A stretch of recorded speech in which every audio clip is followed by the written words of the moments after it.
Hello, welcome. Kerry here from Homestead How and the Carnivore Diet movie, along with my friend Todd from the Carnivore Cure. How's it going, Todd? I'm doing great. It's a pleasure to be on, man. I always enjoy talking with you.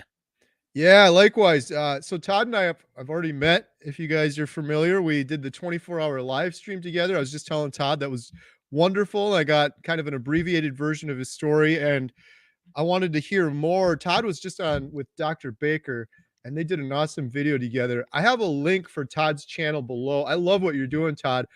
Anyone that's watching from my channel, I definitely recommend go check out Todd at the Carnivore Cure. Go over, subscribe, give him some love. He's doing some really good things. I want to talk about that a little bit more today.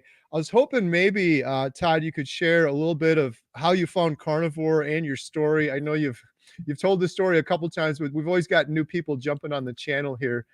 Oh, So for yeah, I sure. was hoping maybe we could start there. Yeah, absolutely. I found carnivore by an accident, actually. I found keto diets by accident, but I was on a series of failed elimination or failed calorie restrictive diets, sad diets, that I'd been on since I was a kid because I was this big my whole life. When I was 14, I weighed 600 pounds, and so I just was fighting it my whole, as a kid all the way up through my whole adult life. It was just a series of dietitians and, and calorie restrictive diets that didn't work, and just recommendations to get bariatric surgery. But I never wanted to do that because my mom had gastric bypass and it failed, and my sister has lap band and it failed. And so I knew that that wasn't the magic pill everybody was saying it was, or at least not for us. So, um, yeah, and I was on these diets, and I'd always get frustrated with them because they were just maddening. I was always hungry. I was always low on energy. It was all willpower every time, white knuckling it the whole way. And so I'd always revert back to just a starvation diet. Basically, it was easier not to eat than it was to try to manage and control how many carbs I was, or how many calories I was going to eat a day when I was still eating carbs. It was insane. But so I was doing that, and I was on this weightlifter diet, high protein, low fat diet, moderate carbohydrate, and I'd been on it for 14 months, and it was the worst diet I ever been on in my life. I was the most depressed I'd ever been in my life that time too, and I was just fighting this depression, anxiety, and I was about to fall off the wagon for the umpteenth million time. And I looked up. I looked up how to not make. I was eating so much dried chicken breast. I looked up how to not make it dry. I was trying to figure out how to cook chicken not dry and tasteless, and it came up sous vide cooking was the best way to cook chicken. So I looked up that, and I was watching this YouTube channel of sous vide everything, and they were sous videing these ribeyes seared in butter. And I'd been eating dried chicken for 14 months. So I was just drooling watching this channel of these guys cooking these delicious ribeyes seared in butter. So I ordered that machine, and long story short, when I got here, I was like, before I go to back to fried chicken purgatory, I'm gonna have a ribeye one time. And so, but I ate this ribeye seared in butter, and I ended up doing it for 4 days actually, because I bought a pack of four from Costco, four ribeyes, and I decided that if I just had one meal and it was just a ribeye seared in butter, it's kind of still fit in my calorie count for the day, compared to my old high protein weightlifter diet. And it was crazy. Just in that 4 days of eating ribeyes, my depression lifted. I felt great. I lost 9 pounds in 4 days. Like my knees stopped hurting so bad. Like I accidentally went into ketosis, didn't even know what it was, and it just blew my mind. And I finally Googled it. I'm like, why is eating ribeye seared in butter making me feel so good and lose weight? Like, what is this? And that was first time I heard about the ketogenic diet. That's what came up on Google, and I jumped in. Nice. So you started with keto. How did keto go for you? Because similar to you, I started with keto also, and I loved it at first. But Right? I lost a bunch of weight, I gained it all back, and then I did that about 20 times, I think, throughout maybe 10 years. How'd it Yeah, go for you? I did that exact same thing for 2 years. Sadly, when I Googled why I was feeling good on ribeyes and butter, if it would have taken me to carnivore, you'd be looking at a skinny man right now. Yes. Yeah, But hey, you know, we joke about it too. I'm the same way, like, when people ask for recommendations too, they're always like, "Oh, Kerry, you woulda lost all this weight if you woulda just ate plants, or you woulda just done this," and I'm like I kinda joke with it, I'm like, "It is kinda serious too," 'cause I feel the same way you do. If I woulda found carnivore when I found keto, man, what a different life both of us would be sitting. I don't maybe we wouldn't be sitting here, but I don't know, but yeah. yeah, 10 years ago, I woulda lost all the weight, but Oh, seriously, and this was just in, trying to think when that was, like 2019 when that happened. But unfortunately I found keto, and that spiraled me out on these keto processed junk crap yeah. products, like, fat bombs and like the Atkins peanut butter cups and Yep. protein bars and all this stuff, and all it was doing is I was trying to eat my old addictive diet but make it a keto version of it, and I went down like 2+ years of that stupid roller coaster. Todd, And dude, I hear you 100%. Man, when I first started keto, it was like 10 years ago, and it was natural. Like, I was eating steak, and I was eating burger patties and bacon. I lost a whole bunch of weight, but that's the problem with keto now. There's just so many keto snacks and keto junk food, and, "Oh, I could do this tortilla and that tortilla," and it got so far away from natural at this point. yeah, That's another thing I hate too, because these people are trying so hard, and they're in Costco, and they're like, "Oh, this is keto friendly," and they're inflamed, and there's seed oils and garbage in it. right, you've got to be so tuned in and so trained now to understand. You got to, you got to kind of, well, I call it getting red pilled. You got to get red pilled and understand that all that crap and all these, big food products with the taglines and the tag names and all the, these fad things, that's all that happened to keto, in my opinion. Is it does work for a lot of people, and it can work, but it's got to be basically ketovore. It's got to be whole food carnivore plus a little bit of carnivorous vegetables, if you can take that thing and if it won't throw you off the rails. But there's a lot of people that can't even do that because it just keeps them on that carb addicted cycle. Yeah. I was Yeah. that guy for sure. Yeah, me too. I think a lot of people are falling down that. It's a shame too, because I see people like you go to Costco or whatever, I get some meat there, and people are trying so hard. I fell for it over and over again too. It's like, oh, Costco, they got some good products. It says it's keto friendly, says it's low carb. It's funny. Hey, Right. just real quick, I got to shout out the carnivore mommy, Sherry. She stopped into the theater today, and we were talking about some of the stuff earlier too on the keto stuff. She's got a pretty good YouTube channel, but anyhow, I'm sorry. So you were saying, so Oh, no worries. you started at keto, and then eventually, how did you end up going from that into carnivore? So I went off and on the wagon on keto for 2 years, and then I was fed up with it, and my situation was getting dire at this point. My health had gone downhill. I was working from home because I couldn't climb the stairs at work anymore, to be honest with you. And I was just working from home. I was just getting more sedentary. My lungs, I had a real bad lung problem called reactive airway disease, and my oxygen on a good day was at 88% saturation, which is not good. Um, and so I was just always winded, always having bronchitis and pneumonia every winter. And I'd been in the ICU a couple of times over just my lungs. I'd have to be on 12 liters of oxygen, and blood thinners and all this stuff to get my lungs working again.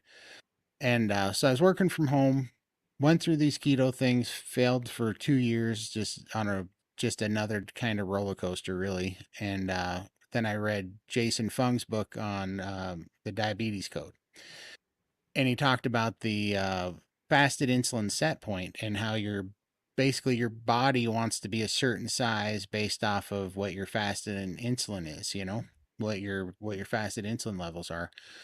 And he said, unfortunately, there's the only really way to tackle that is with long fasting, over a period of time. It takes a while to get that fasted insulin down. So, uh, typical to my compulsive all in or all out nature, I decided I was going to do a 40-day water fast. And I didn't, I didn't do any of the proper research, or I didn't get electrolytes or anything. I just jumped in with both feet, because my situation was kind of getting dire. Like I was really sedentary and my world was getting really, really small. And I was having a real hard time getting around. And, this is end of 2020 to beginning of 2021 when everybody was stuck at home, anyways. And I did this made it 21 days into the water fast, and then Wow. I had a terrible asthma attack, and I didn't know where it was coming from, but it was brutal, and it was followed by like a pretty bad anxiety attack too. And so I had to seek a little bit of medical attention. I was trying to figure out what was going on, if it was related to the 21-day fast. And sure enough, I wasn't taking electrolytes. And so I was drinking all this water and peeing a bunch and not putting anything back in, and my potassium got dangerously low. And I didn't even know this was possible, but I guess if your potassium gets so low, it somehow does something to your blood plasma, and your red blood cell count goes down. You like lose blood cell platelets. Mm. And that's why I had an asthma attack, because I didn't have enough red blood cells to carry oxygen. And so I had this, so they had to put me back on potassium, and I had to go back to eating for a little bit. But what was really bad was COVID caught me with my pants down, because when I didn't have red blood cells, my immune system was shot. And so I got COVID right when my immune system was down, and COVID hit me super hard. I got just terrible pneumonia from that. And a buddy of mine, Brian, had just got it a week earlier. And he went in finally to the doctor, and he's the same age as me, but way healthy, avid hunter, hiker, super healthy guy. And he went in and got, certain treatment that I didn't agree with. But anyhow, 17 hours later, he passed away in the hospital at 38. And so I was just like, I'm not going in the hospital then, because, if Ryan couldn't make it through that, I don't know that I'm going to make it through that. And so I stayed at home, and that was good and bad, because I did get through it, and it was quite the fight, but it was bad. Because it just caused a bunch of problems. I got COVID lung. It scarred up my lungs real bad. And then I ended up kind of hurting my heart. I got congestive heart failure at that point. And in a 3-week period, I gained 84 pounds of fluid. And I just swelled up. Like I relate so much when you said the other day, and I think it was a members only deal, but you were talking about how Bill's legs look like garbage bags full of fluid. That was me. My legs were just huge. I mean, my calves were 35 inches in diameter apiece, and I couldn't lift my own legs. And it just Wow. happened overnight, basically. And it was painful. Um, so, yeah, I worked for a while, tried to get that off there.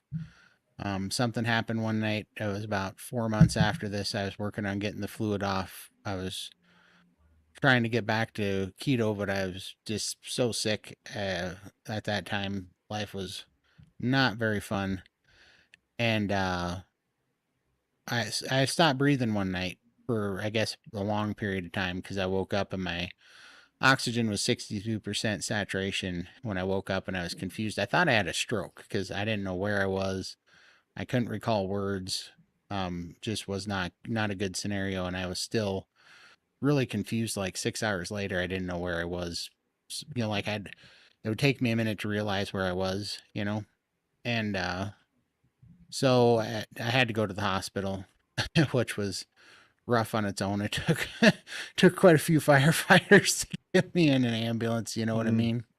Was not a it was not a fun experience, and went to the hospital, and that's when they told me I had COVID lung, I had congestive heart failure, I had my blood pressure was going off the Richter scale. I was at a high. They weren't sure if I had a stroke, because the only way they could check was in an MRI, but I wouldn't fit. But I might have had a stroke. They weren't sure. Put me on blood thinners. I was in the hospital for 11 days. They got 64 pounds of fluid off me in 11 days, um, with Lasix, and put me on oxygen. And then they finally sent me home with a bucket of more pills, prescription pills. Just I mean, I was on gout pills and nebulizer steroids and Advair and puffer inhaler steroids and beta blockers, and I couldn't even tell you them all. Fluid pills. They always want me to take depression and anxiety medication. They prescribe that, but I'd watch people close to me take those, and they walked around like zombies. So I never would fill the prescription. They kept telling me to take them, but I wouldn't do it. Um, just had a bucket of pills, and then I had to follow up a Zoom follow up like a week later. And when I was talking, and because they hooked me up with a cardiologist, and they all of a sudden I had all these appointments. I had a sleep study set for 3 months later. I had to see a lung specialist, and they were setting me up with this appointment. And now I got this cardiologist guy, and I was just on the phone talking to him on a Zoom call, and it was so robotic. He was talking to me like I was a car, and he was just like, yeah, I mean, yeah, you're just going to need this now, and that's just the way it is, and you're just going to go through these processes, and it's probably going to get worse, and you might die. It was just so I can't even explain it. What like I almost just zoned out, and I just right on that phone call I was like, I'm not doing this. I'm not doing this anymore. I'm not going to be this guy. I'm going to figure this out with diet. I'm going to lose this weight, or I'm going to die trying, and I don't care what happens first. I just don't care. But I'm not going to be a guy that's going to take 50 pills, and now my life is going to be about bugging my family to get my 700-pound body into a new specialist to look at a new thing, to give me a new prescription, to do this new thing. I was just like, I'm not living this life. There's just no way. And so anyways, it was right after that I was like, all right, it's time to do keto again, but this time I was going to be super strict, whole foods, keto with carnivorous vegetables only, and I ordered one of those blood prick meters that check your ketone levels. Yep. And that was when everything's changed, because I was making taco salads. I already knew, I was like, I need to be in autophagy. I need my tissue to heal. I need my heart to heal. I need my lungs to heal. So I'm going to do OMAD. So I started doing OMAD right away. And I was like, and just going to make one taco salad a day, and that's going to be it. And then I was pricking my finger, and I wasn't getting into ketosis with this taco salad. It was making me so mad because it had been like 3 weeks and I was just under being in ketosis. So I was like, well, people are saying that the cheese and dairy keeps them out of ketosis sometimes. So I just started eliminating cheese and dairy. And basically I was just watching that ketone meter and taking my blood every day, and I was just eliminating things and to get that number as high as I could get it. And where I ended up was I was eating eggs, lettuce, and meat. That was where I ended up at. And I was like, the lettuce was making me mad. I wasn't mobile yet. And I was having to order lettuce in, and I was having to order like 3 or 4 Instacart orders a week, because lettuce goes bad in like 3 days and turns brown and slimy. And so the lettuce was the only part of keto that was left. And I'm like, and I don't even like it anyhow. So I'm like, I'm going carnivore. And I chucked it. And then at the same time, I was fighting a real bad soda addiction. I could not get off the diet soda. It was Mm. driving me crazy. It was the worst addiction I had this whole time. And I watched Dr. Berg. He made this lemonade, this sparkling lemonade that was like volcanic lemon juice, sparkling water, some liquid stevia, and some electrolyte powder. And he said to use it as a substitute. And I did that for 4.5 weeks, and then that was where the magic happened. Whatever between at that time I was BBB&E, OMAD, and I was drinking just this. I got off the iced tea, the diet iced tea, the sugar, fake sugar sweetened coffees, and diet sodas. I got rid of all that, and I was just drinking this lemon juice with electrolytes. I was on BB&E, and I was doing OMAD, and I don't know what happened, but it's something. Some switch flipped, and I didn't crave nothing anymore at all. And I was satiated all the time. I was never hungry. I went way deep into ketosis. all the depression and anxiety was gone. And it was just, I mean, it literally felt like in a 3 week period, everything turned around. It was just, and I had to even get rid of the lettuce and the black pepper. That was the last thing I got rid of. But when I did that, man, everything turned around, and it's been the easiest, greatest thing I've ever done since. And roughly how long ago was that? And what's Well, happened since? yeah, so on the January 1st of 2023 was the first day of pure carnivore, and the last day that I drank the lemon drink and had black pepper or lettuce. And I made that day on purpose because it was going to be easy to remember. But yeah, I've been pure carnivore, OMAD, BBB&E, and just drinking water and electrolytes since then, and it's been the easiest, greatest thing. I'm off the oxygen. When I was 18 years old, my oxygen was 88% saturation. As I'm sitting here right now, it's 96% at saturation with no oxygen. So my Mm. lungs are better than they were when I was 18, dramatically better. It's insane.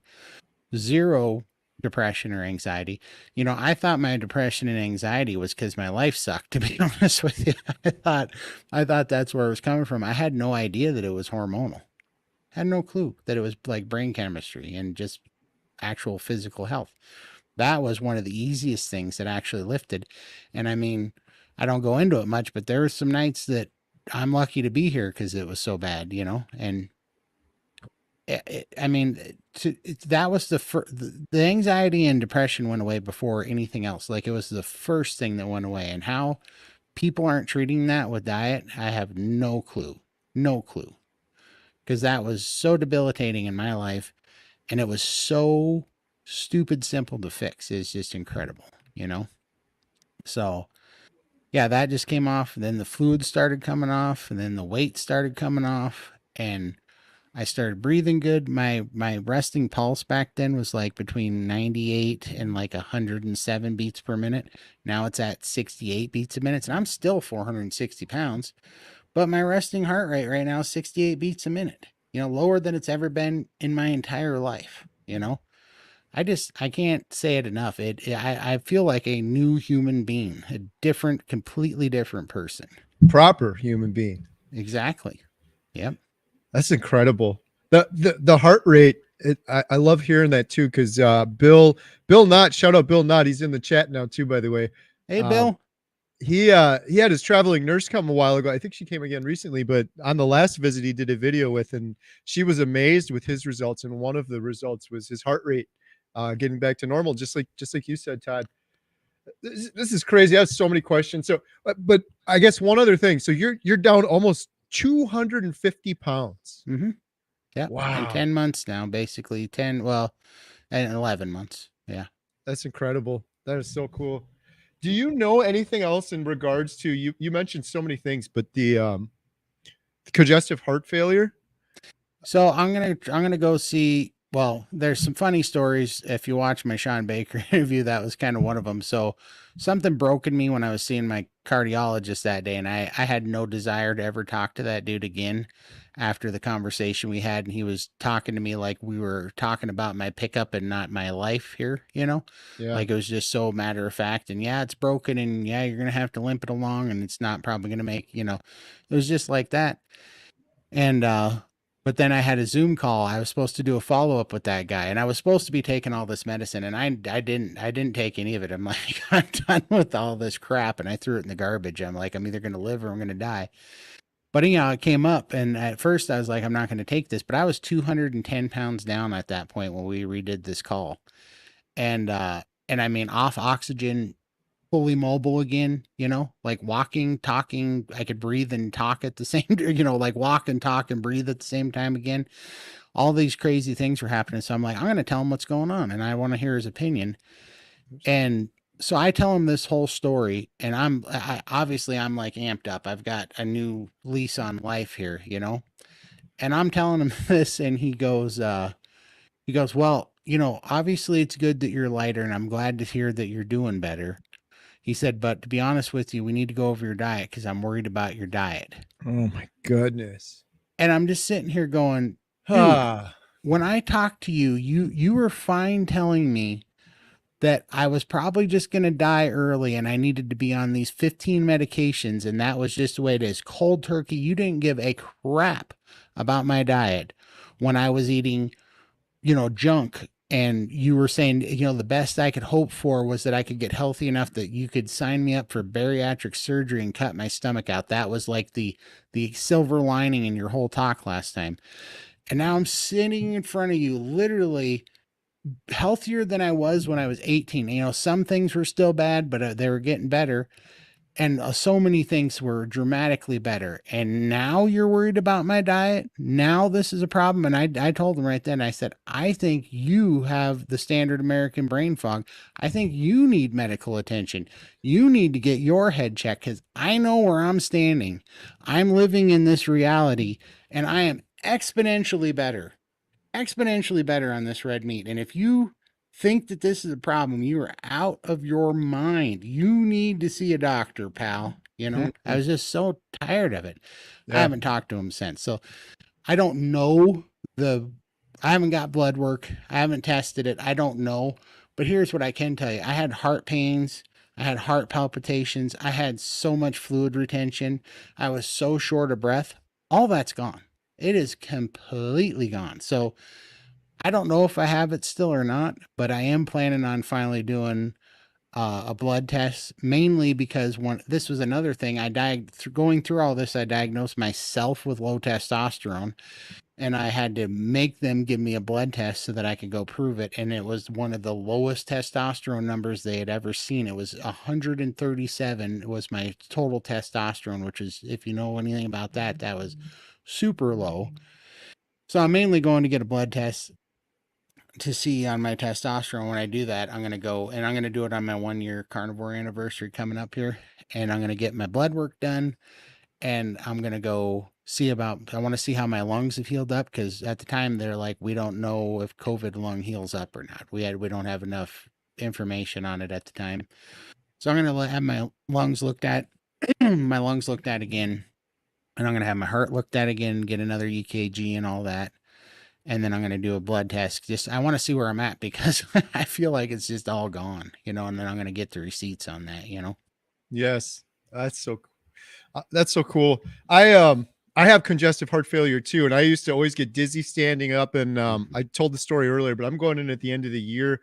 I've had an irregular heartbeat my whole life. It's normalized on carnivore, which is just crazy to me. I know that's true because my wife told me, and I went out and bought a stethoscope. I had to test myself, and that's normalized. And then I did more research, and I've heard of other people reporting that same thing. I don't know about the congestive heart failure, but I do know that prior to carnivore, every single time I'd stand up, I'd get dizzy and almost fall over. I have none of that anymore. I could stand up right now. I feel like I could run a marathon and I don't get dizzy or tired. So the science is there too. The heart just performs a lot more efficiently when the body's in ketosis. The brain does as well. So we'll see. But one of the things I love about you, Todd, is you're pissed off, Very much rightfully so. so. Yeah. One thing that I think I used to fall in this trap, but every now and then you'd hear people on TV say when someone was on there and they're overweight, like, oh, well, just stop eating or just exercise. That pisses me off too, the more I think about it now. I used to be kind of like, yeah, well, that was their decision to eat that much. It wasn't your decision as a child to get hooked on sugar and gain a bunch of weight at a young age. Those are things that I did to my children and my parents did to me too. I was a chubby kid also, and I was eating that stuff from a young age. It's an addictive drug, sugar is, that we're hooked on. And then you've gone to so many doctors, and they've all failed you. It's just Well, what did they tell me? Okay, so I'm a sugar addict. We all know that. And then they go, you need to eat 6 to 8 small doses of sugar a day. right. Just do it in moderation. Do it in Yeah. moderation. And that's their answer. I mean, you wouldn't do that to any other addict. You wouldn't tell that to any other drug addict or alcoholic, but they do it to people hooked to sugar because they don't, it's like they're scared to admit how poisonous sugar is. Like it's, they're whoever's got these people in their pocket is clearly protecting this narrative, and that's why they push this, the calorie. the quality of the calorie doesn't matter. It only matters about a calorie deficit, because then they can put the guilt and the blame on us for not having the willpower, because they know nobody can. You can't be hungry for 10 years and just tough it out. It's going to win every time, Every you time. know? Yep. It's stupid. But I'm so mad because this was so simple. This was Yes. so simple. Well, You know, when you've had the depression that you had, I totally feel for you on that one. That's the reason I'm doing this documentary, by the way. It wasn't for weight loss or anything else. There's so many other important things as well that are coming out, like cancer too. But the depression and anxiety, you're absolutely right. It's so, and I hear this story over and over and over again. And I did this, which you were smart enough not to do. I fell into that trap for 10 years doing antidepressant medicines that did nothing for me as carnivore in a couple of weeks. And it's not even I don't know if you have this yet, Todd. It's not that my depression is gone and my anxiety is gone and I'm normal now. It's the opposite of that. I am happy now. I'm right, excited now. It's the opposite of whatever the just not having it anymore. And when I was on those antidepressants they gave me, it didn't I didn't want to kill myself anymore, but I had no emotion and I didn't want to live. And there was like no purpose to even live. you're And numb. you're a Yeah, zombie, a numb zombie, catatonic, just sitting there waiting, watching life go by. It's so simple. It's just right. People keep asking me, like, how do you know that, like Sean Baker asked me, what do you say to the people that say, well, you've lost 200 pounds before and 300 pounds before and gained it back? Why do you think? Dude, because before, these diets were like, it was like in the movies when they're having the cliffhanger thing and somebody's hanging on to the edge of the cliff and they're losing their grip. That's what every diet of mine felt like before. I was I was trying to pump myself up and lie to myself every morning, going, you can do this. You got to get serious about it. Dig deep, try hard, pump yourself up every day. But the entire time you were losing your grip, and you knew that any minute you were going to come off the rails and you're going to crash to the bottom. And then every time you did, the depression would be worse because you just beat yourself up so bad. You would gain more weight, you would get sicker, and then you go off the rails because you didn't even want to try again or have hope or faith in anything for a year or two. Something would happen, you get tired of being sick on this end, and you go back at it and you try again. But every time it was like you're just holding on to that ledge and shaking, and your fingers are about to slip every time. yeah. Now, I wake up happy. I wake up so full of energy. I mean, I sleep 5 hours now, and I couldn't get this kind of rest in 12 hours before. Could Yeah. not do it. I wake up, my head pops off the pillow. I don't think about food. Before, when I would wake up, I would go, God, I hope somehow I can get through the day. I'd have to think, just get to the shower and it'll be better. Just get to the shower, take a shower, and do, I had to face the day like an hour at a time, and in the back of my head it was like, you're not going to be able to make it through this day without going off the rails. You're not going to be able to make it through without soda or pizza or something. You're going to go off the rails today. It was just in the back of my head. Hmm. I wake up and I almost don't even believe it's real anymore. I wake up and I'm like, I can't believe I'm this person now. For 39 years that thing just had me dominated, where it was the first thing that I was face to face with in the morning, every morning, and it made you just want to crawl back into bed. It just made you, I can't explain it, but that's not there anymore. That's gone. In fact, I had the craziest realization like 2 days ago. So 2 weeks ago, my last bad habit is chewing Copenhagen. I've been doing that since I was a teenager. If anybody that's grown up in the country knows that that's just kind of how it is out here. And so I've been doing that my whole life since I was just a teenager. And I decided it's time to give that up. One, I'm just really enjoying not having anything that's dominating me as far as habits or whatever. I enjoy the feeling now of getting rid of those things. But what was crazy was I'm doing this priming and stuff with the steak and butter game in Lindy right now. And so I was actually, that's actually tougher than it is, which is another realization, to think that now eating is the hard part. Eating 3 times a day is so hard. But it was kind of hurting my sleep. I wasn't sleeping because I wasn't used to eating so late, and so I was a little stressed out because I hadn't slept well in a week on the first week of priming and stuff. And then also I happened to have a really big project at work going on at that time, biggest one I'd ever worked on, and I had a deadline. And so I changed my mind. I said, you know what, this is not a good week to quit chewing because I don't want to jeopardize priming in this. I got enough things going on. I'm going to put it off till next week. Well, as soon as I did that, an old part of my brain kicked in, and it was like, yeah, this is just, because I was so used to back then kicking, like, say I was going to start a diet on Monday, and then I didn't, and I made an excuse not to start on Monday. And then the next Monday would come, and I'd be like, oh, well, this holiday's coming up, or this birthday's coming up. So we'll start after that, right? I was Oh always yeah. making these excuses, right? Well, I felt like I was doing that for a split second on Copenhagen, and then I was like, no, I'm not doing that. And there was this weird paranoia. I was waiting for myself to feel guilty and depressed that I didn't do what I said I was going to do, and I didn't quit the week that I said I was going to quit. And it never happened. And this was actually bugging me because I was like almost flinching, waiting for this depression and guilt hammer to drop because I was so used to that hitting me so hard when I would do stuff like that. And it didn't. And the realization was, I sat back and I was like, why is this not bugging me? The only part of this that is bugging me is the fact that it's not bugging me. And I don't know why right now. And I actually had to think through it. And I was like, holy crap. I figured out that the reason why it's not bugging me is because I'm not an addict anymore and I can actually trust my own motives again. And I was sitting here going, holy crap, this is amazing. I can trust I can trust my own judgment and motives again, where before it was like the addict part of my brain was lying to me, but my consciousness and my spirit knew that I was lying to myself. So there's this inner conflict. I don't have that anymore. I know that when I made that decision to put off chewing for a week, it was actually in the best interest of the big picture because I wanted to stay on priming and not jeopardize it.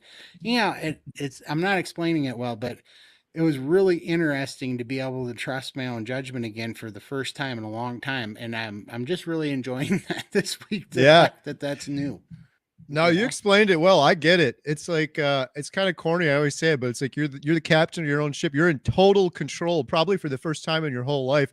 It's something people don't think about when they go on carnivore. And when that happens, you're like, "Ooh, this is really nice. I've never known what this is like." Because before it, it's always, "What are we going to eat next? What are we going to do next? Where's the food?"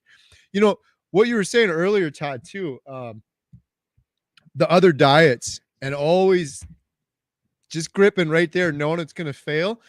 This is my big thing on carnivore that I've learned is the reason carnivore works, and the reason Todd, it's going to work for you is because natural. It's natural. Those other diets, you starving yourself and trying to eat lettuce or just trying to barely get enough calories to go by, is not what any natural human or animal should be doing. And what you're doing now is natural, and therefore it's sustainable. You don't even have to think about it. Sometimes you got to remind yourself you got to eat something. It's Yeah, like the most natural thing in the world. I think that's with carnivore, with cancer, with heart disease, with all of these things. It's just humans getting further and further away from natural with the diet sodas and yeah, smoking and everything, sitting under fluorescent lights and all these other things. So oh man, it's yeah, I get pissed off too. It's some of the stuff is so simple. I don't know.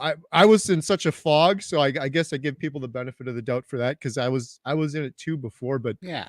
now you look around and you're just like, we're living in a world of addicts. And you say that to some people are like, oh, sugar's not that bad. I can handle it just a little bit. It's kind of like an alcoholic saying, I work really hard. I can have a shot here or there. I'll be just fine. But it's like the Man, whole world is addicted to it, and it's become normal, I and quit we're the weird smoking. ones. I quit smoking. I've quit caffeine now. I quit gambling. When I was young, I had a pretty nasty gambling habit. I quit all those things, and this week I did quit chewing this week. None of those compared to quitting sugar. That soda addiction that I had was the worst addiction by miles compared to anything else that I've had to quit in my life. That soda addiction was the most brutal thing that I've ever fought in my life. And I'm not even being hyperbolic about it all. Yep.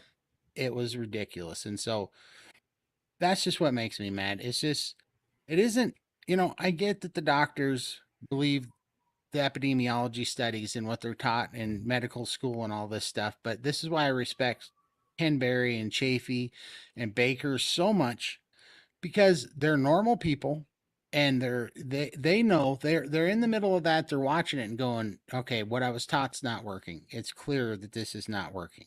It's clear that 74% of America is overweight or obese under this same protocol that is clearly not working for people. There's a mental health epidemic right now in the United States. This is clearly not working for people. Our treatment on this, and those guys were honest enough to step out and say, you know what, I know what I was taught, but it's not right and it's not working. And they went out and did their own research, and they're going against the grain. At a certain point, I'm okay with believing that some of the doctors are still believe in what they're taught, but I think at a certain point, you turn a blind eye to it because you don't really want to have to deal with it. You don't want to have to step out of line. You don't want to have to risk your livelihood on it. And you can always make that argument that there's that it's anecdotal right now. Carnivore's anecdotal, maybe it's raised, there's enough people online. It should at least be a hypothesis right now, Yeah, at yeah. least come to that level. But, so they can sit there and justify it that way. But how do you not look at the state of disease and obesity and mental health in America and think that the system's fine right now? Like, I don't know how you do that every day and not speak up, or at very least question what's happening right now. Yeah. Yeah, absolutely. Some people make the argument, well, they're doctors, they're not nutritionists, and they also take an oath to do no harm. Look at all the harm that you've had to endure. Look at all the harm I had to endure. Like all these pills, they say, well, those aren't harming you. Yeah, those harmed me. I took these for Absolutely. 10 years, 12 years, some of them even longer, Well, and they did nothing for me, just prolonging all the problems. think about this. The number one treatment for for pretty much all disease in the United States right now is also the number three top killer of, cause of death in the United States, which is medication. How is the number one treatment the number three cause of death? Like, how do we not look at that and go, something is wrong here? Like, how can we keep doing this? It's just, and then they'll fight you. The propaganda that comes at you, the people that want to beat you down because you dare question the obvious thing that's right in front of us. I'm not saying that I have all the answers. I'm sure that there's things on carnivore that I'm doing wrong that could be done better, but you cannot deny. This is why I relish the day that I get the rest of this weight off at like another 200 pounds, get it off in like 12 to 18 months. I'm going to throw that in every doctor's face I can. I am bringing the receipts and I'm picking fights, and we're going to have it out because you're going to have to try to convince people and convince me with me standing right in front of you that I did something wrong, you Right. know? Yes. Oh, you're gonna do it. No, no questions about it. I can't wait to see that day. That's gonna be so exciting, man. Uh, one of the things that's irritating, not to take it negative, but then some people are gonna say, "Well, I've heard this one before. Did you do it healthy? Did you do it the healthy way?" Yeah, thank you. I've had people say Compared that to me at to the movie what? theater. Yeah, oh, are you okay? You look kind of sick. You lost a bunch of weight. I'm like, oh, well, when I was 100 pounds heavier than this, and I had suicidal depression, congestive heart failure, aches and pains, ailments, IBS, arthritis in my foot, you never asked me if I was okay. Then I was Nope. just fine, eating cupcakes and junk food and drinking Diet Mountain Dews all day long. When I look in Now the everyone's worried. mirror, I see this light and this life in these eyes that I'm addicted to looking at. I love seeing that in the mirror. I didn't see that for 20 some years. I didn't have life in my eyes and my face. I was just a dark, empty shell. And it was just like I was a I was a candle that was about burnt out. I can't even I can't explain it. But I see life in my eyes for the first time in my face. I see it in the mirror every day, you know? It's like you cannot tell me. Do you get this now? When you walk around, you see this inflammation face on people, and you see that hollow eyes, Oh and my you, God. oh, From a dude, you, mile away, it's like a radar. Like, you're yeah, inflamed, you're inflamed, you're inflamed. Yeah. exactly. And you're wanting to go, hey, you know why your eyes are gray and you got puffy gray under your eyes and your Yeah. cheeks are all puffy and your skin's bad? You want to tell them, and it's like, yeah, I got to be careful how I do it, but we had a bunch of family over, and I love them all. But the whole weekend, this was a while back, every single one of them. Oh, my elbow hurts. Oh, my back hurts. Oh, I got this arthritis in my foot. Itis this, itis. I'm like, you're eating highly inflammatory foods all weekend and you're complaining that your body is highly inflamed. Like, it's Right. very crystal clear to me. And they know what I'm doing and they see what I'm doing. And they're just eating the cupcakes And and you're the right stuff. in front of them. You're right in Right. front of them, right? And they Right. see it. They knew you before. They knew you when you had all your problems. They see it in front of you, and somehow they still ask the question, "Are you sure this meat's good for you?" I'm Right. like, Yeah. you knew me. You knew me just 10 months ago. You knew me. How Right? can You you get ask some of that? them too where they're almost like begging, "Can't you just have, like, a little bit of broccoli or something like that?" I'm like, "Why? Why? It's been 223 days, I haven't had a bite of broccoli. I am healthier now than I've been my entire life. My blood work shows it. I could get up and run a marathon. I could barely stand up before." But it's some weird subconscious thing with a lot of people, like, they know they're doing bad, they're like, Uh, sometimes they'll do it too, like, "Oh, just have Yeah, a piece of birthday cake. Just do it in moderation. Just do I don't want it. I'm great. I I'm know. fine." I Some know. I was weird. telling the steak and butter gang they had a kind of a question about, how you navigate the social aspect of it when you're not eating the things that other people are eating and stuff. And I said I love it. It's funny because like when I'm ordering, everybody busts my butt about it. They just give me a hard time when I'm ordering. But here's what I love: is an hour after we eat, and everybody starts sitting back and holding their stomach and they're burping, and then just like you said, they start talking about, oh, the doctor says I had this and this itis and that thing or whatever. And that is when I start dropping elbows on people because they were giving me a hard time. And these are people I love, and I'm ribbing them, but I'm like, yeah, that's the time that you go ahead and make your point, going, you know what? I'm not burping. I have no itises. Right? I don't need a nap. I'm not going into a coma right now. This is why I eat the way that I eat, so that I don't have to go into a food coma, an insulin coma after I eat and be bloated for the and their night is just about over after they eat dinner. It's pretty much done because they are now going on that terrible feel bad train for the next, however many hours. Oh, and then at the night too, we had family sleeping over. Snore fest, snore fest. Oh my goodness, so much. I called it too. I'm like, there's gonna be some loud snoring tonight. We had someone sleeping on the couch, and all the way on the opposite end of the house, they were waking people up snoring. I'm like, inflammation. There you go. It Hope you is. enjoyed the cupcake. I'm fine. Like they genuinely feel bad for me too. Like I'm sitting here eating a ribeye with butter on it. I'm doing okay here. I'm fine. I'm not wanting for anything, but Totally. yeah. Yeah, and I was saying this the other day too, because people are like, well, the problem with carnivores, it's so restrictive, and if you stop doing it, you're going to gain all the weight back. But first of all, I was sitting here going, how is that not true about any diet plan or ever? Like, if you go back to the standard American diet, of course, you're going to get unhealthy again and you're going to gain the weight back. So I don't even know where the argument is there. But what I sit here and think about is, you know, if you found a guy that was in a wheelchair and couldn't walk, or if you found somebody with AIDS and they were dying or some incurable disease, and you said, "Hey, I got good news for you and bad news. Good news is there is a treatment for this that's going to reverse all your symptoms. The bad news is if you stop doing it, it's going to come back. So, and and unfortunately, you're going to have to eat ribeyes for the rest of your life." It's like anybody in their right mind that's been sick enough and far enough gone would latch on to that, and it would not be restrictive at all. I can tell you, not being able to make it to the bathroom is restrictive. Living in a 12-foot square area is restrictive. You're telling me that all I got to do is eat bacon and ribeyes, and this is my penance, and I'm supposed to feel like this is too restrictive and unsustainable? Give me a break. Right.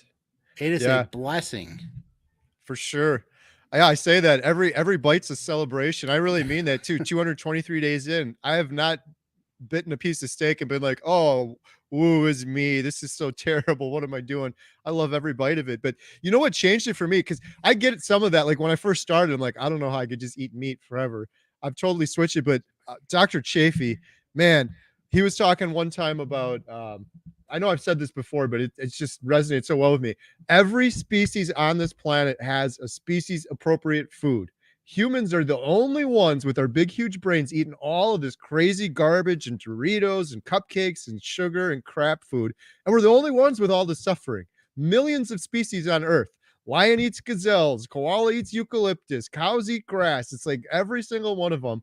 So it's when people say that, like some people, I've heard people say, "Oh, that's a fad diet." I'm like, no, the standard American diet that's only been going on for I don't know how many generations now, and everyone's suffering. Heart disease is going through the roof, Yeah, diabetes is going through the roof, all during this standard American diet. That's a fad. Eating the way that we're eating, that Todd and I are eating, has been the way I believe humans have eaten since the beginning of time. It's absolutely. And if you know, and if you break it down, yeah, there's 640,000 different products in the grocery store. You hear this number all the time. And like, I don't know, 625,000 of them are sugar, yeah, But if you stop pretending like there's a difference between Oreos and Pop Tarts, I mean, it's all one thing. It's poisonous sugar, and that's all you're really eating it for is because you have a sugar addiction. The soda, the Pop Tarts, all that crap, it's the same thing. It's just a different color sprinkle. It's a different turd with different sprinkles on it. Basically, it's the same crap that you're eating over and over again. And if you were said that, hey, there's 640,000 flavors of meth. And so I can't stop taking meth because it's just too restrictive now, knowing that there's so many flavors of meth out there. It's like, are you kidding me? It's meth. right. You're killing yourself. Go eat the protein. I don't care if there's only 100 types of it or 1,000 types of it or whatever, and you want this big variety. You're getting sold a bill of goods. It's all just meth. Don't Right. take it. It's killing you. That's the way Yeah, I'm looking at it anymore. for sure. That's not even food. It's just waste. Waste in, waste out. And you're right. It's a drug. That's the craziest thing. Is someone that watched the channel sent me this book by Duffy called Sugar Blues. Yeah. It's talking about all these things we're talking about, Todd. It's talking about it's one of the most addictive drugs and it's one of the most dangerous drugs on earth. And this book is from the 1970s. It's I from know. 50 plus years ago. This Right. is all asked and answered known a long time ago, and it's only getting worse and worse. But again, we're living in a world where everyone's addicted to it, and somehow it gets a complete pass. There's no like remember they used to advertise cigarettes to like kids and stuff like that. Right. I was talking about this before with Sherry when she was here. Why not for sugar for Right. Saturday morning? Get the kids hooked on Pop Tarts and cereal, and then they're lifelong sugar consumers to a drug that they're addicted to for the rest of their life. That's the Right. other reason for this whole carnivore diet documentary, besides the depression and hope. It's just Dr. Baker said this on one of his videos. This next generation of children are never going to know what it's like to be a proper natural human. Like Todd and I feel like children should feel like. Um, Ellie's Totally. children, Ellie's on here. She's awesome. Her children are going to know what it's like, but most children, the vast majority of them, are never going to know what it's like to be a natural human. And then they get ADHD and they get learning disorders and they get in their teenage years, they start getting depression and anxiety and constant brain inflammation. And then they get up and on the weight starts going on. They're never going to know what it's like, and that's just going to No. be normal for them. It's No, insane. and it's so obvious and sad too. I mean, you've seen those pictures where they show like the movie theater in New York outside of like Star Wars in 1973 or something, and there's no overweight children. Yeah. Yep. And then so how anybody can sit here and keep, I say these things over and over again, but how anybody can sit here and not realize that this is, I love Gary Taub's book, The Case Against Sugar, when he talks about the only way that you can shape the behavior of 74% of a population the size of America is if you change the environment, if you mess with the environment. It has to be an environmental change to affect the behavior and the outcome of that large of a population, that large of a percentage of a population. And once you just let that sink in, it does take the pressure off you. I know I used to beat myself up a lot and just was always guilty. Like I guess I'm not strong enough. I guess I'm too weak. That fed this kind of depression. And I think it's all just synergy that works off of itself when you have the brain fog and the depression. These things create like this perfect storm kind of to keep you locked into it or whatever. But if you can just start backing up and realizing this isn't just happening to you, it's happening to 74% of the world. And I say my thing was weight. Your thing was some weight, but depression and other health issues. I think it's all the same thing. I think that there's really just healthy and unhealthy. And the difference between everybody's conditions is really just a manifestation of symptoms. But it's basically the same thing. We're just not healthy. And it's because our natural food environment has just been completely destroyed. And there's a giant cover up going on right now to, for whatever reason. I mean, yes, it's money and those things, but everybody, I don't know. I don't understand how it works still. I can't wrap my head around how it's still so prevalent, and that people are so indoctrinated by it that they're willing to fight people that are trying something and getting good results, and it somehow threatens them. It makes no sense to me. Yeah. Yeah. Yeah, you're absolutely right. You said it too. You hit the nail on the head with the word natural. That's what it all comes back to. It's such an escape from natural. We have all these topics for the carnivore diet documentary, and cancer is the newest one because that one really, I wasn't going to be in there until I met my friend Jeff, and then I started learning more about cancer, and it's just like a microcosm of exactly what you said. It's a representation. People are getting cancer. This is what Professor Seafried says. He's been working on this his whole life from chronic inflammation. In most cases, you can get it from cigarettes, you can get it from other things, but in most cases, it's chronic inflammation from eating unnatural foods that humans aren't intended to eat. You do that long enough and you get cancer. And the sad thing with cancer is it's just like everything else you just said, Todd, whether it's depression or type 2 diabetes, all these issues, heart disease, you go in for cancer and they give you unnatural solutions. They give you medicine, they give you chemo. And if you talk, Professor Seafried said this, like, can't we could still do the chemo or whatever that you guys have to do, but can't we just put these kids on keto and they can do that? Because there's all sorts of studies that chemotherapy is so much more effective if the person is in ketosis or they're fasting. He's told, nope, that's too dangerous. Keto's too dangerous for the children. We could put them on chemo, but keto is too dangerous for them. It's just, Yep. it's insane. It's Um, sickening. But yeah, I've been watching Jeff's story. That dude is an absolute rock star, man. He's in my family's prayers for sure. That dude, it's just amazing. I was so happy you're doing putting him in the movie, man. That is incredible what he's doing and the Yeah, results that he's talk about having. a fighter. My goodness. He is not leaving anything on the table. He's doing everything in his power. I can't believe it. Like I did the 5-day fast with him just to kind of see what it was like. And man, he's done that 32 times, Incredible, fasting huh? for 5 days. Then he's in full ketosis. But that's not it. Like he we talk all the time now. He was texting me. He went in for the chemo treatment on Wednesday. And then afterwards he's like jogging. He's like exercising. Most people that get chemo, as everyone knows here that's listening, they're in bed and they're Hmm. exhausted and they're tired. Part of it he attributes to the fact that he's doing carnivore. He has less inflammation. And it seems like the chemo is much more effective. And then the other part of it is he's just badass. He's a Yeah, fighter and yeah, he's he's a doing everything he superhero. possibly can. He's like, I'm going to go for it. I'm going to give it 100%. Yeah, he's incredible. Yeah, we're going to be filming him uh, pretty soon next. So man, this is great, Todd. I don't. It's already been almost an hour. Do you got a little more time to answer a couple Absolutely. questions? Yeah, Okay, cool. absolutely. And shout out Bill Knott. Hey, here we go. Hey, Kerry and Todd. Todd, you're awesome. Bill's a I fan. appreciate it, Bill, man. You are an absolute inspiration, man. I gotta tell you, what you're doing, it takes a lot of strength, man, and you're killing it. Just keep it up. I just want to see you on these videos more, man. Your videos are amazing. Don't be shy about it, man. I mean, I could listen to you talk for hours, Bill. You're outstanding, man. Yeah, agreed, 100%.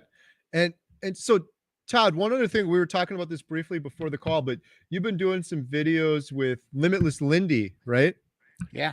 Yep. Can, It's can been you tell a, us a little bit more about that? yeah, man. Like, so when I was, I was searching through keto, right? And I'll just make this quick. But when I was searching through keto, I wasn't seeing anybody like me. And then when I got to carnivore, I'm like, man, this all makes sense. And it's just speaking to, like just speaking to my soul because it's natural and obviously it's right. Something was resonating with me on the carnivore side of things. But I also had this big block in my head going, yeah, I'm too far gone though. I'm 700 and whatever pounds and I can't even breathe. I got all these, congestive heart failure, reactive airway disease, the COVID lung. Like I didn't expect it to work, if I'm being completely honest. It was a Hail Mary. And I was hoping that it would do something, but it was either going to be that or just, you know, just it was going to be what it was going to be. So, and then it worked, but I was always looking. I kept searching because I was looking for somebody that was 6, 7, 800 pounds that had done carnivore and lost it. Because when you're in that world, you only see like My 600 Pound Life. You see like The Biggest Loser, and it always is either some crazy thing, and then you find out they gained it back later, or they go and get bariatric surgery, and it's like a 50-50. So when you get to a certain point, like me and Bill and stuff, and I'm not downplaying anybody. I mean, I don't care if you have 100 pounds to lose. You can be just as lost and hopeless too. Like, I get that, but you don't see anybody out there making it, and so you are looking for something to grab onto. And I know I was, and that was why when I saw Bill, I'm like, I was a little bit further ahead of him, and I was like, man, I want him to know that this actually did work, because I was looking for that.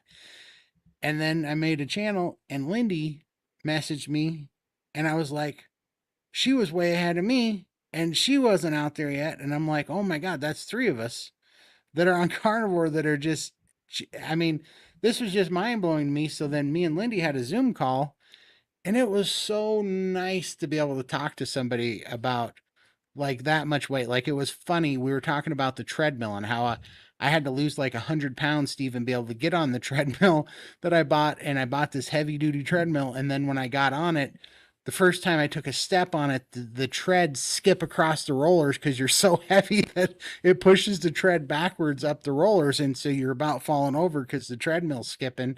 And when I said that to Lindy, she goes, yes, exactly. That's the same thing that happened to me. And so we were kind of relating on this level. And it just dawned on both of us during that call. I was like, man, this feels good to talk to somebody that was in this wheelhouse, and now it's really, really working, and we're free from this, because as Lindy says, she finally has an off switch. She's like, this is easy now. It has no control over me because I have an off switch when it comes to these cravings.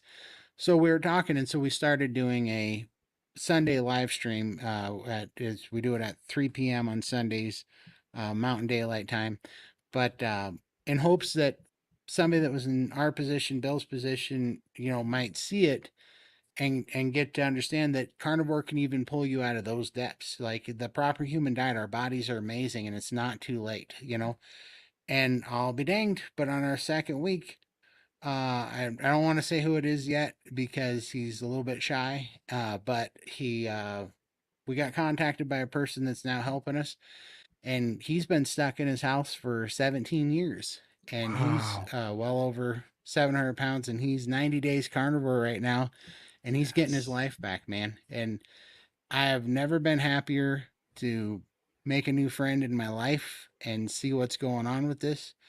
And I just hope that this grows to where we can have 10,000 people like that come on and tell them how carnivore got them out of their just their hole that they're in, their prison, the 700 pound, whatever it is. I don't care what the number is, but they didn't think they'd get out of it. It reaches them, and they get out of that hole if they've been housebound for 17 years. My goodness. Prisoner, prisoner, Prisoner. hopeless. That's Yeah. amazing. I'm so happy you're doing that, Todd. That's life changing because your story is going to resonate with people more than other people. That's why I always encourage people do a YouTube channel. I'm so happy you're doing a YouTube channel.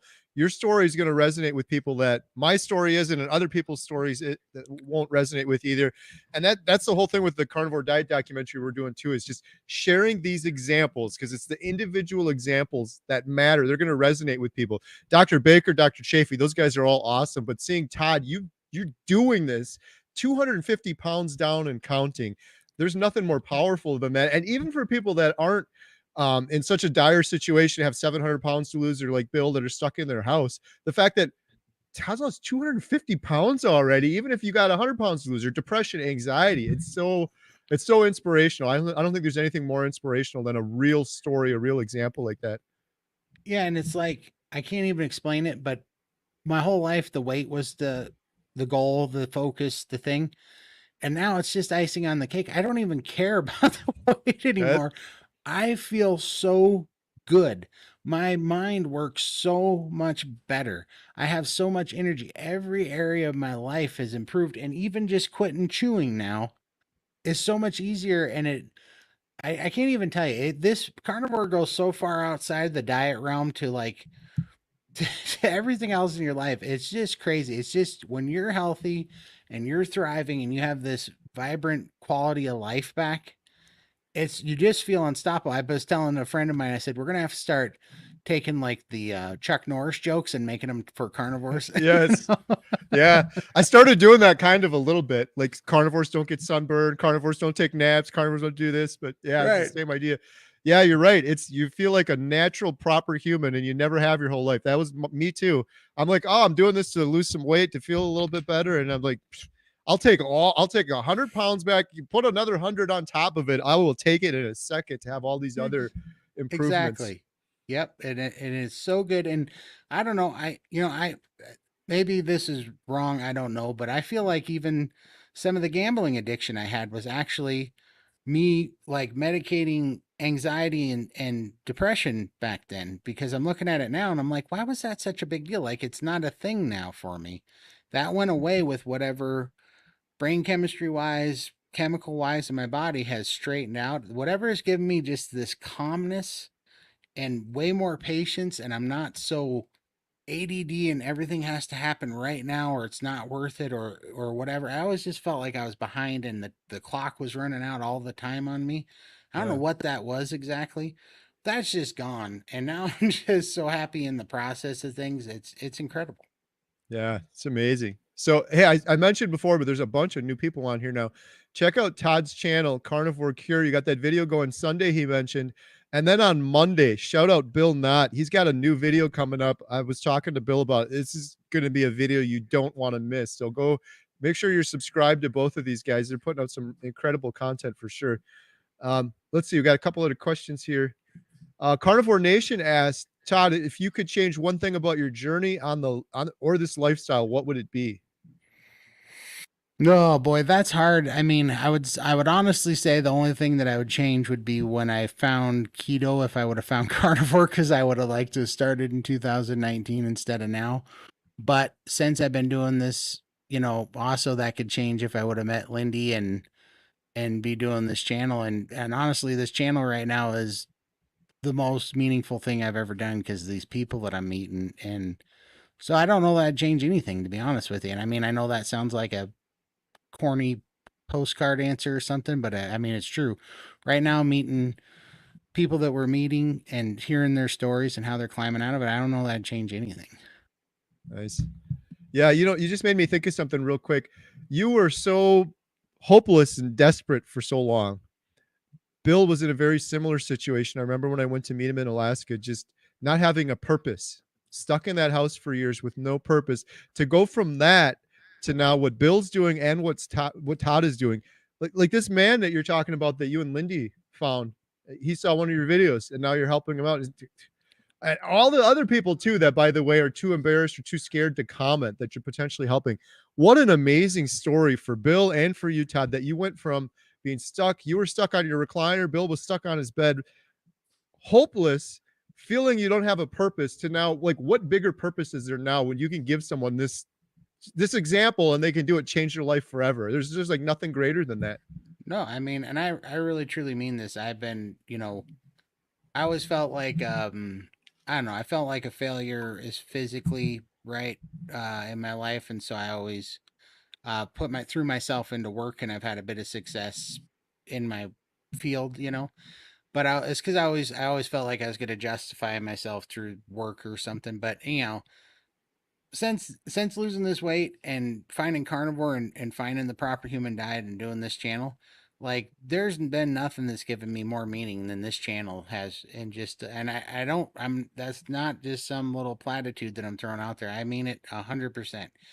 The stories, and I can't imagine what it's like to be you with all the emails you get because the ones that I get are just, I mean, they grab you by the heart. You hear these stories of people and where they came from, and it's just crazy to see that good news. And it's crazy to see people get lifted out of just the depths that they've been in and the pain that they've been in and trapped, and see them getting lifted out of that. And it just resonates. You can relate to so many of these people's stories. I don't care if they were, cancer and autoimmune disease or arthritis or whatever.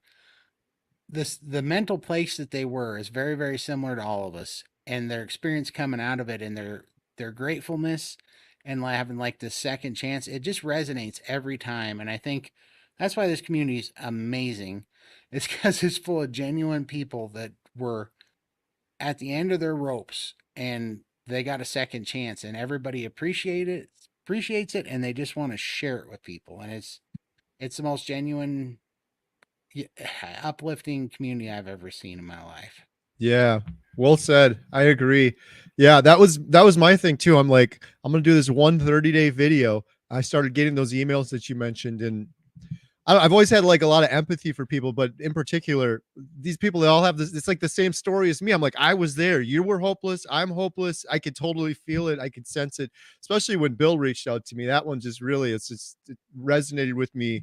I could feel kind of what he was feeling. And yeah, it turned into, this is going to be a fun one time YouTube video to, wow, this is kind of important to, wow, this would be irresponsible if I didn't continue doing this, to now Right. it's like kind of a purpose in life. Like there's nothing I like I would not, I've said this before and people call me a liar. I'd rip up a lottery ticket for $1 billion I would rather do what I'm doing right here, right now.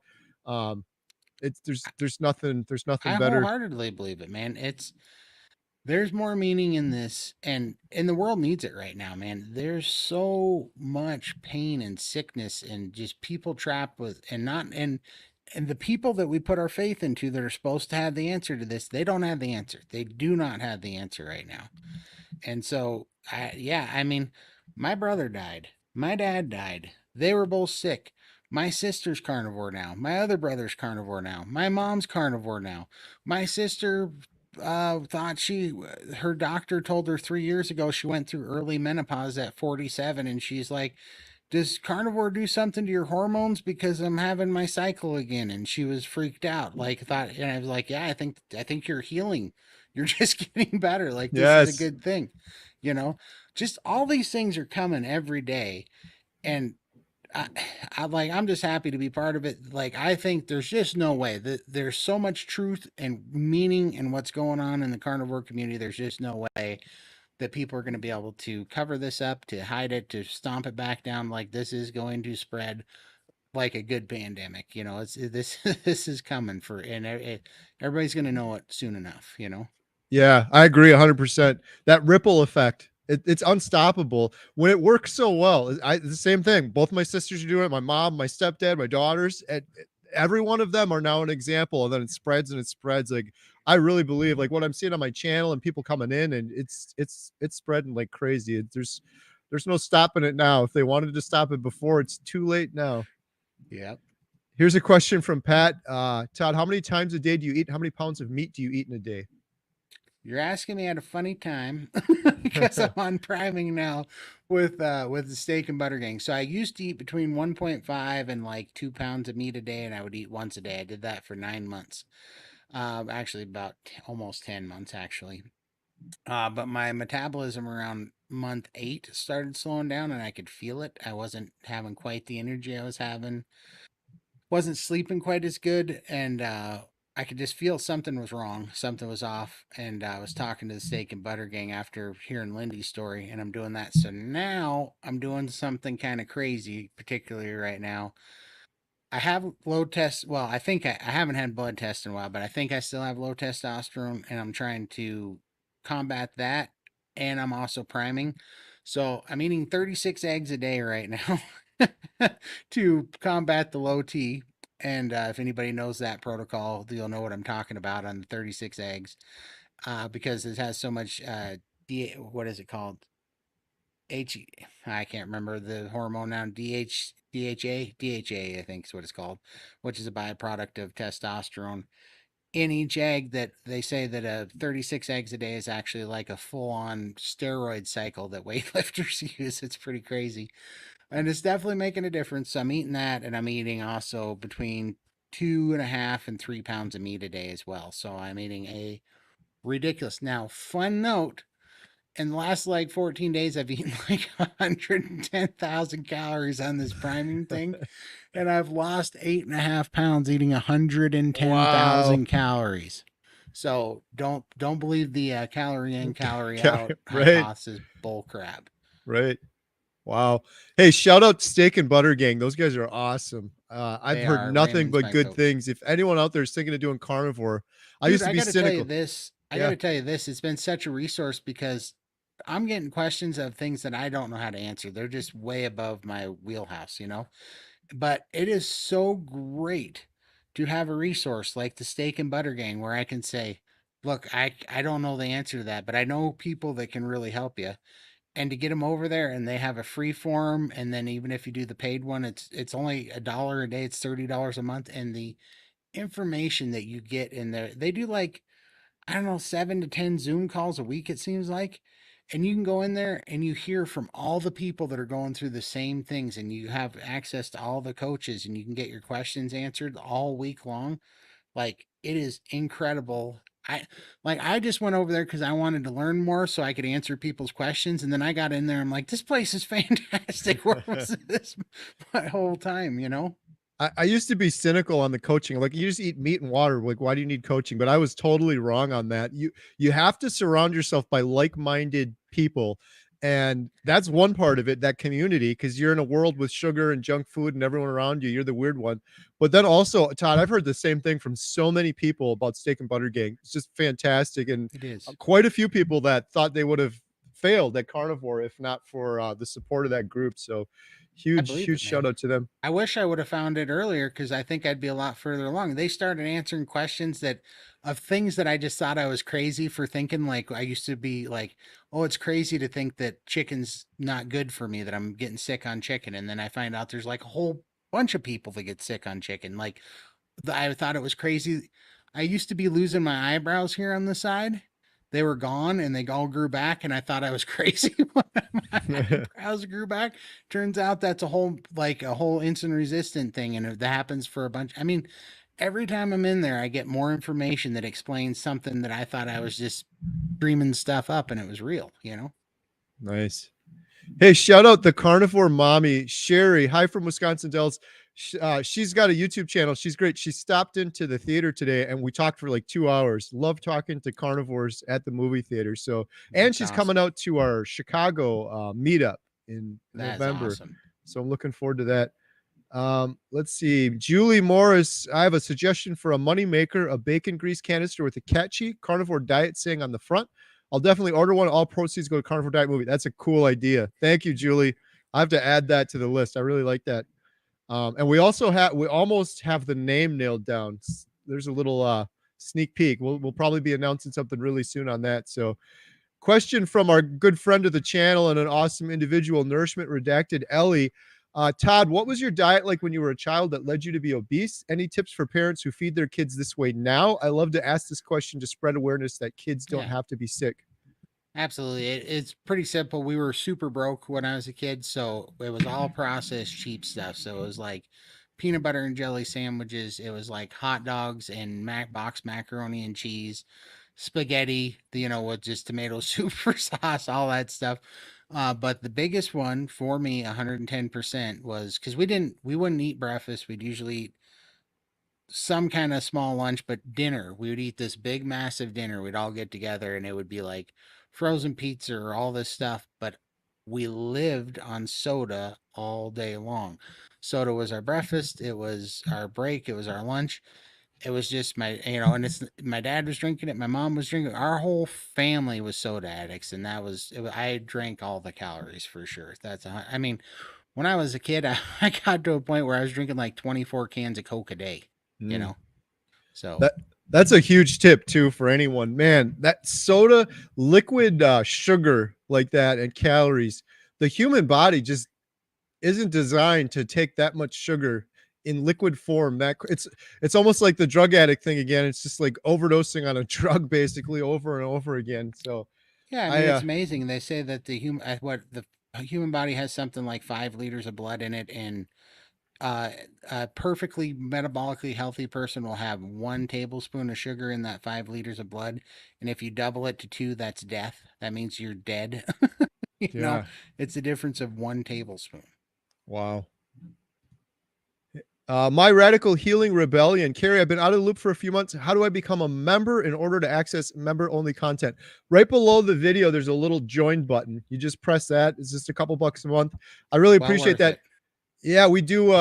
We're doing weekly members only live stream every Thursday at 3. I missed one of them, but I got the one last week. And then we've been doing a lot of members only content, like stuff we filmed with Maggie and shots and photos. And we're really expanding that when we go to Chicago for the meetup. Adam actually has a friend coming with. He's going to do a bunch of photographs and behind the scenes stuff. That's going to all be members only. So really appreciate that. Every penny from that goes to the carnivore diet documentary. Every penny from donations, super chats, all goes to the documentary. It's a passion project for sure.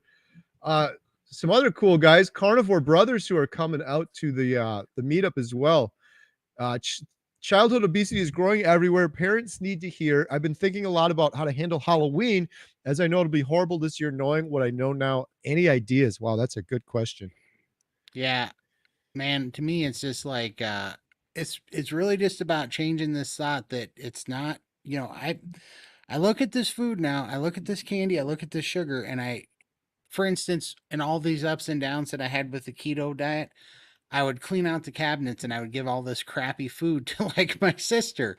And then I stopped doing that because I'm like, this is poison. And I'm not even, I would throw it away instead of giving it away to some family or something because I was like, this is poison. So, I mean, as far as I'm concerned, if you wouldn't want to see your kids get crack in a bucket on Halloween, then you shouldn't want to get them to, I think you're just going to have to pull off the band aid and, get over it. But I mean, that I look at that food now like it is literal poison.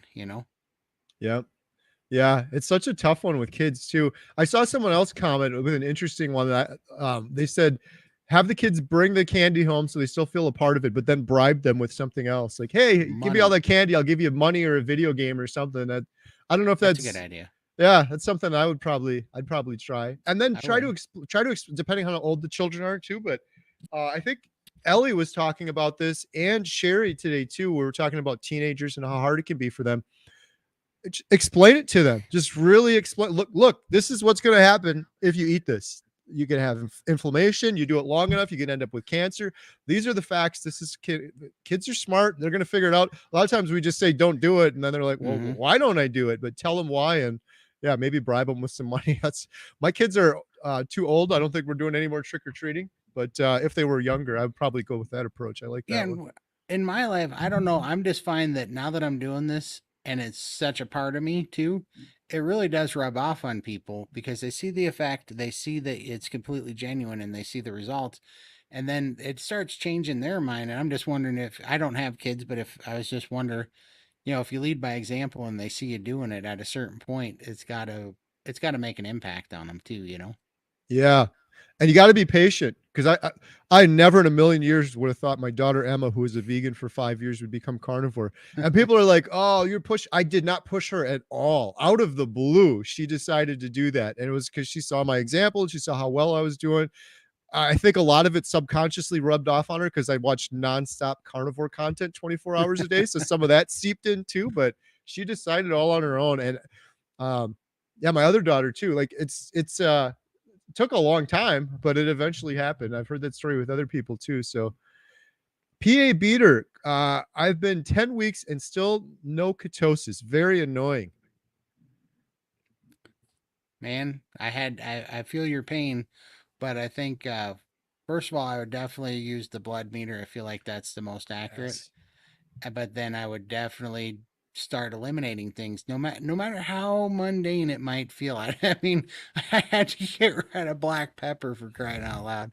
So yeah, I mean, it's really crazy, but you're really gonna have to break it down and think about everything you're drinking, everything you're eating, and and also I had to before I really really got into deep ketosis. I had to start getting good sleep, and I found that was keeping me out of ketosis too. So, and electrolytes also were a big one for me. I had to really start hammering the electrolytes before for whatever reason before I got consistently into ketosis. So I would just say, strip it. I mean, maybe go a week just eating literally salt and beef and water, and taking your electrolytes, and try to get good sleep, to stay off your tablets and your phones and stuff before bed, and try to get good sleep and see where you're at in a week.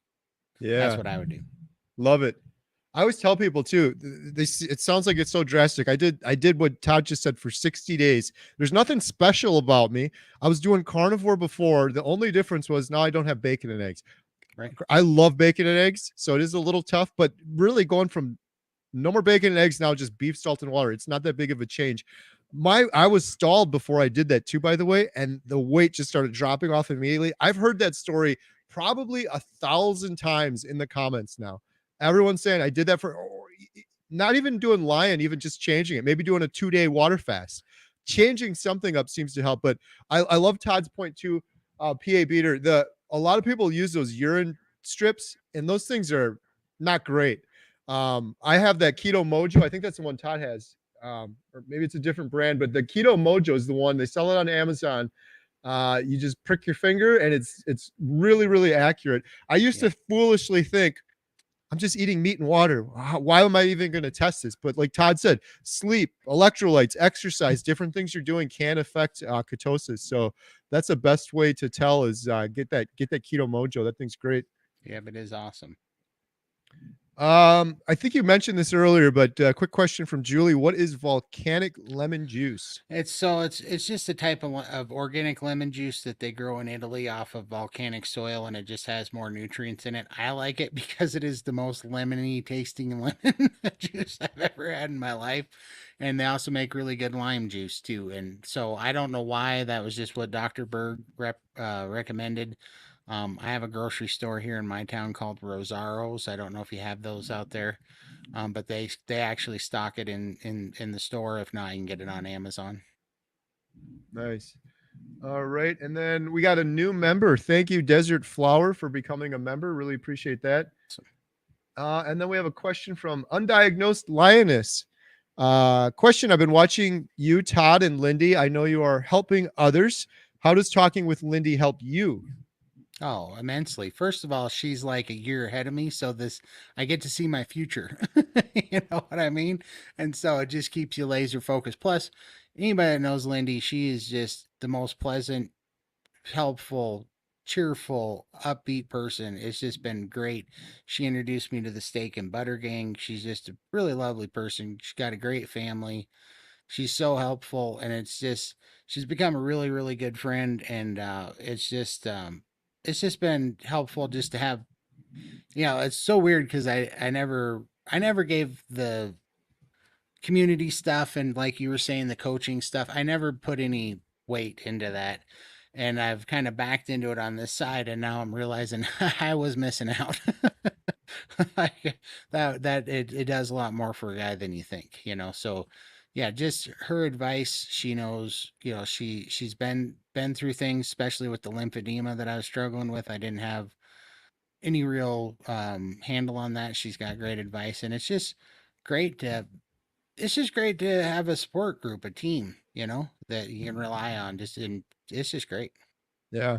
She's a legend. That's what she was She on the is. she was on the I had her on the channel a while ago, and she was on the 10-hour live stream we did.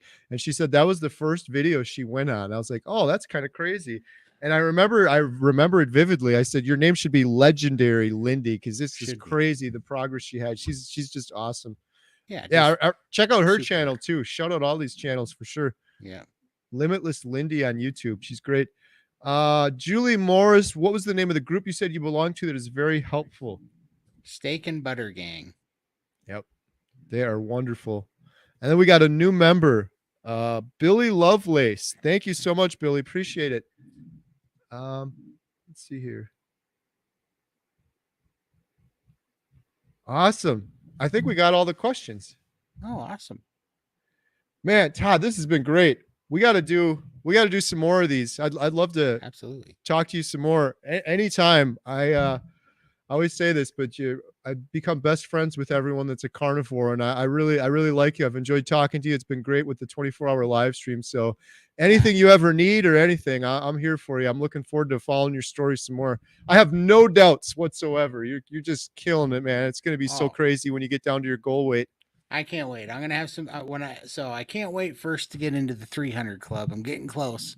I'm gonna have a big episode on the 300 club, and then I'm gonna, I don't know, do a backflip or something when I get into the 200 club, Right? and then I am planning on getting skin surgery. So that's gonna be a big milestone. So I'm definitely looking forward to sharing that. But yeah, man, I love your show and everything you're doing for the community, man. You just it's just amazing. I know you invited me on a couple of times, kind of to get with you. I just didn't want to bug you because you're juggling so much. I'm like, I'm not gonna pressure that guy or put any weight on him. You got to be juggling so many things. It's crazy, but yeah, I mean, we all just appreciate the heck out of you, Kerry. I just got to let you know what you're doing is amazing. So Thank you. I appreciate it. Yeah, no, never hesitate to reach out. I'll tell you if I'm too busy. But yeah, lately it's been really crazy. But I want to just keep the momentum going for the documentary, and I